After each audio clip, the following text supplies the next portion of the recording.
پشتی گوهێزên کوردی rêxistina Daişê ji hemû navçeyên Hesekê derxistin.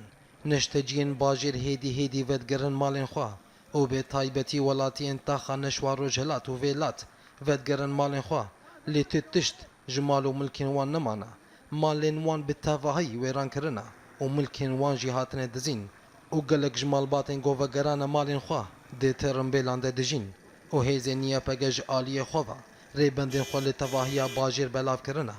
Her wisa dermansazekî ji bajêr da diyar kirin got milkê wî bi tevahî hatiye wêran kirin û dizîn.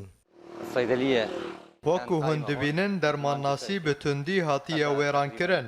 Ziyan sed ji sedî ye û ew bi sedema topbaranê hate hilweşandin.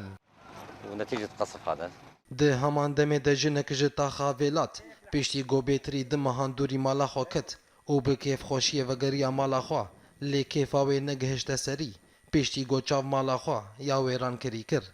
كل شيء تعوض، صحيح على البيوت كلها متدمرة، الأغراض الهاي كله رايح، كله متدمر وكله متكسر وما شفنا شيء، بس نرجع نقول الحمد لله على الصحة والعافية والأطفال طلعت سليمة، ألف الحمد لله. Belê wisa di her malekê de li bajarê Hesekê çîrokek heye.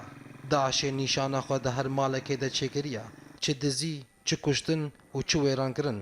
Lê tevî wilo jî ew bi dilekî xweş vegeriyana malên xwe ji ber xilaskirina ji Daişê bixwe mizgîniye.